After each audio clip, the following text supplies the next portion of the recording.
Let's try this new Pretty Smart Instant Chemistry Medium Coverage Foundation. It retails for about $10 for 1.08 fluid ounces. This is a new bargain foundation that you can find only at Walmart. It's vegan, not tested on animals, and supposed to give you medium coverage. Very, very fluid at the first try, and from what I can see, very full coverage actually. This is very heavy. It comes in 36 shades, which is actually a really good shade range, but the light range for me, this lightest one, was just a tiny bit too light, and I felt like the other colors were not really gonna work with my skin tone. Let's go ahead and get into the try on. I'm going to start with a brush.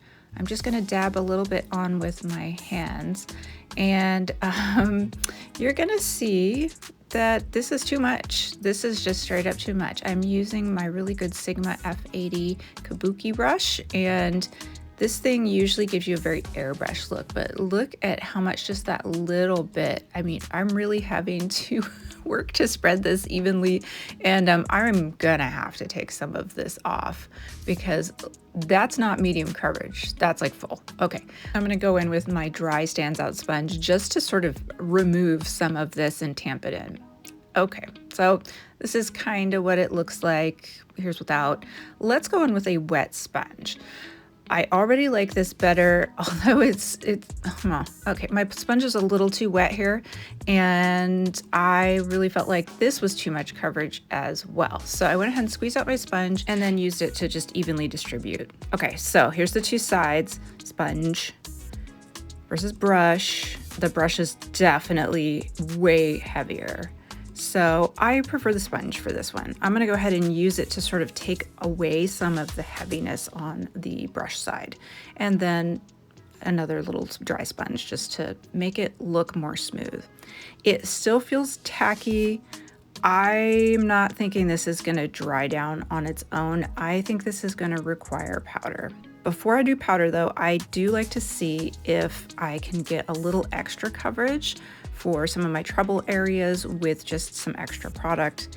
It does work, but then it's glowy and then it's thick, and I feel like I have to tamp it back off. So I'm gonna go back in with my Natasha Denona favorite concealer and get that concealed. Okay, now onto powder. Here is my Givenchy powder. This is my favorite one. It's very light, it's very thin, and it really allows the foundation to shine. Here's without, see, very shiny still and sticky, and here's fully powdered. This is how I prefer to wear my makeup. Some people really like it glowy. I do not, since I tend towards greasiness. So yeah, I think this looks good. Let's put my makeup on. So I got a bunch of other makeup from Pretty Smart just to give it a try. I got some blushes, and I'm trying to decide which one to use today. They are all really pretty. I have this one, which is a nice powder version. I think I'm gonna start with that, and I'm gonna try to put it on really light because this is really, really pigmented. This one is Orbit 036. Okay. All right, so I'll show you. I'm gonna use a really big brush so that I can do it really lightly, because I mean, look at how much that picked up. Just, it's really, really pigmented. There we go, yeah. So what I'd say about this is if you are looking for lots of pigment, I never am because I'm so freaking pale that like the littlest bit is going to be too much for me. And all of their lighter blushes I thought looked a little too warm toned for my skin. So this was one of the cooler ones. It's still not the coolest. Okay, so this is good, but it looks a little patchy, honestly, because it's one of those way too dark ones. So I'm trying to sort of like move it around. What I like better are these liquid blushes. They are really, really beautiful, and they're much more muted. I was hoping this would be a cooler tone. It's really not, but this dark one and this nice muddy one, really kind of sophisticated colors that you don't usually find. I actually really, really like them. So I'm gonna kind of use this little sponge to sort of, you know, just move the patchiness of the dry color out. Honestly, like if I were to go out in everyday life, this is probably enough blush for me, and I'd leave it at that. I would put just a little bit of a highlighter on top of it and I'd be fine. But I do want to try these other ones. I'm going to do a mix of this dark one and this sort of muddy color here. And again, everything is really, really pigmented from them. So I'm going to try to go really easy. So see how I'm kind of like feathering that out. I'm trying to just pick up a little bit. This darkest one is definitely more cool toned. I just saw that now that I've kind of, this looks a little bit cooler and muddy, but the minute I pull it out, you can see it's a little more orange toned. So I think I actually, well, I've already got it on here, so we'll get a little mix of it, but I think I prefer this darkest one the most. Okay, so we're just gonna dot it on here. This one I find is much more blendable. I really actually quite like it. Very, very pretty colors. So I'm not a huge fan of like the new e.l.f. liquid blushes. A lot of liquid blushes are just too heavy duty for my skin, especially since I powder so much. If I were to leave my skin really, really dewy, these liquid blushes are going to go into that and look a little more natural than my very powdered down face. I don't tend to like the liquid blushes because of that. Sorry, I've got a frog in my throat. At this point, I've got long COVID. I'm so over it. It's been almost 6 weeks and it just won't completely let go. I feel a lot better, but my chest, well, I sound terrible. And half the time I have breathing problems. That new variant is no joke. Okay, so I went ahead and got a little more of that dark. We're going to do this side. Even this, I feel like that's a little bit too much. Like I'm going to have to clean it up a bit. But I can do that. If you are a darker skin tone than me, you're going to love these because they are as pigmented as you want them to be. But if you want them to be a little less pigmented, they're actually pretty easy to work with, I would say. They do a nice blend, especially if you're not quite as dry as I have my skin right now due to the powder. And also, just so you know, I did try their concealer and I did a full face test with it. And I think it was the concealer, but it looked awful about midday, like really, really bad. So that's why I'm redoing this test and I'm doing it without the concealer. I mean, I'm not 100% sure, but I think it was the concealer. So that's the test we're going to do today. And I, at this point, wouldn't recommend the concealer. So it is pretty full coverage though. So like when I first put it on, I actually really liked it.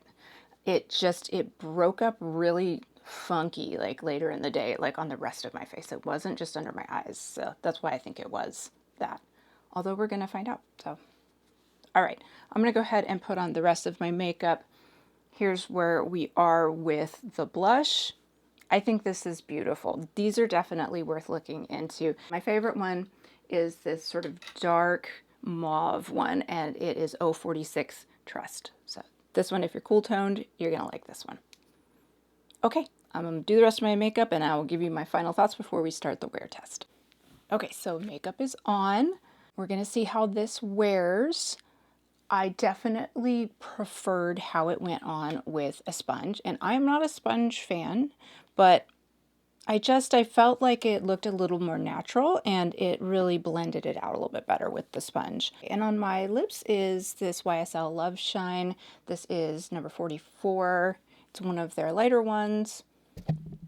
Very pretty and just feels really, really good on your lips. And I did use a little bit of liner. It's one of these double-sided Ulta ones. This is actually really great. It has a really nice, soft, and very cool sort of liner. So I use that just around the edges just to give it a little more depth and, you know, definition. Definitely didn't feel like this was going to have any chance at drying down without putting some powder on it and setting it, because I did leave it for a little while I messed with things and it was still a little sticky. So I think this one definitely needs powder. I use the Givenchy Prisma Libre kind, and I really use that with all of my foundation tests because it is so lightweight and so pretty, and it really makes for a very lightweight finish that allows the foundation to do what it's going to do, but it still takes down whatever shine or gooiness that is left from, you know, a shiny kind of foundation. Okay, so we're going to give this a full day. It's very comfortable. The color is good. So far, so good. Fingers crossed, since I did not use the kind of offending concealer this time, that it'll hold up a little bit better, because it definitely felt like it was the concealer that was making a mess out of it, but we'll find out. Let's get the wear test started, and I will see you in the first check-in. This is right after putting it on. Oh my gosh, look at my grays. The last dye I used didn't really work, so I'm going back to my usual. Anyway, look at how good this looks. It's really nice. Hopefully this holds up, because this is a great bargain foundation. So far so good. So this is still 0 hour. I just wanted to show you in like actual on my iPhone, which is kind of like rude in how much it shows on your skin, and show you in real life. Really pretty. It's actually pretty high coverage. I noticed this part of my, like, it's hard to see. My face is a lot wider than my neck. And so it is definitely, if you're looking for more full coverage, this definitely has much heavier coverage than like a skin tint. So I would probably need to bring it further down onto my neck to make it match better. So, okay. Hopefully we're gonna have a good day with this one. Okay, this is 3 hours, and this is out in natural light. You can definitely see how much whiter my face is than my neck. This still looks, I think, really good, but is definitely heavier coverage. Yep, there's the neck difference. And I do see in the texture that I have right sort of on my cheek. Here, see, you can see it right there. Yeah, it's a little bit makeup-y there. It kind of gathers, but it's really not bad. Okay, it's been about 8 hours and not a whole lot of change. A little bit shinier than it was, but mostly just under my very bright lights. It really stayed pretty matte looking throughout the day, I thought.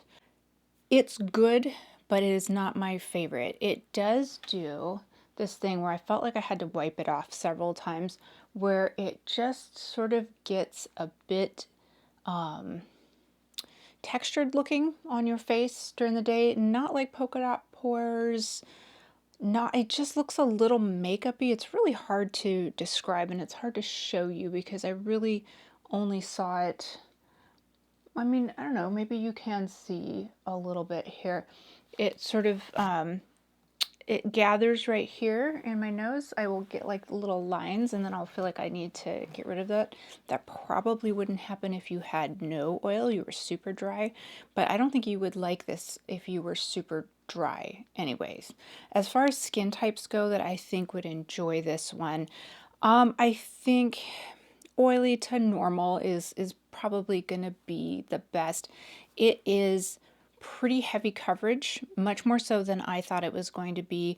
You saw when I put it on, I really felt like I had to take a lot of it back off because it was just too heavy and masky. It had a glow and it needed powder, but once you put the powder down, then it is definitely very much like this kind of high coverage looking maskiness. Some of that might be because the color was a little bit light on me, and I didn't really realize until I got out from under my lights and I could see outside that it was like white face, kind of reddish neck. And so there's not a whole lot of different colors to choose from, so I would definitely have to go with this lightest one. And even when I kind of took a lot of it off, I think the only other thing I could do is to use a darker powder to make it be, you know, adjust it to be the right color for me. So I am like usually the second to the fairest of all, you know, the choices that you usually get, especially in high end where you do usually get a very, very light, that super light white, like the very first shade that they offer. That's usually too light for me. It's usually the cool based next one up. That's usually me. So if that helps you decide whether that's, probably going to work for you or not. So overall, what do I think? It's all right. I think if you need to cover a lot, it held up pretty well, but I do think that it looks kind of makeup-y. So unfortunately, when you have a lot to cover up, because, sometimes my skin is like that, I go back and forth. I have very, very troubled skin. Believe it or not, I'm on Accutane, I'm off Accutane, I'm turning 49 pretty soon, I have texture, I have redness, I have a lot of issues, I have had cystic acne, so I do understand that sometimes when you just have a lot to cover, you're not going to get a perfect, it doesn't look like you're wearing makeup kind of look.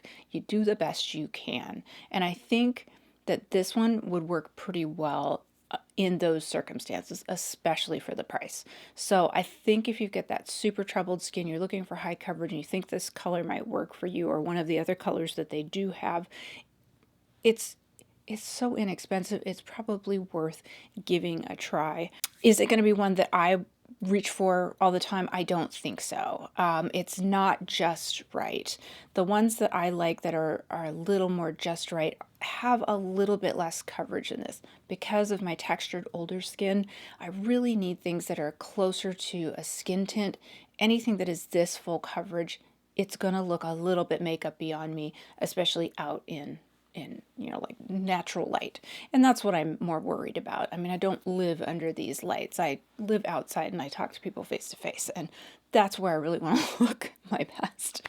So if I had to recommend something that is more like that, that still isn't terribly expensive, I am still really, really liking the TirTir. It's like a tone-up essence. I got mine in beige. They only have 4 different colors. They're all sort of like color correcting ones that's supposed to work on all different kinds of skin tones. I think that really this is only going to work on your lighter skin tones in order to get the beautiful sort of finish out of it that I like. So this is still one of my favorite skin tints, and one that looks really good outside, like out in natural light. Doesn't look makeup-y. It also has SPF in it. So this one is still something I would prefer over something like this. But if you are looking for something from the drugstore that has a lot of coverage, it's not bad. It's really not bad. So I will leave it to you to decide. You can see this is after 8 hours. I definitely see a little bit of shine, a little bit of texture, but not bad at all. And it really did cover up a lot of sort of sins. And in the beginning, I thought it looked really, really flawless. So I'm pretty impressed for, this being a new brand from the drugstore that's actually pretty darn good. So yeah, I can definitely recommend giving this a try if you think your skin type is going to work with this. Okay, that's it. Another foundation review done. If you have any questions, let me know. Let me know if you have tried this one. I'm curious what you guys think. And if you haven't subscribed and you like this kind of content, I sure would appreciate if you would give me a like and subscribe, as it really helps my channel to grow. And I appreciate you guys being here. I hope you guys are having a great day, and I will see you in the next video.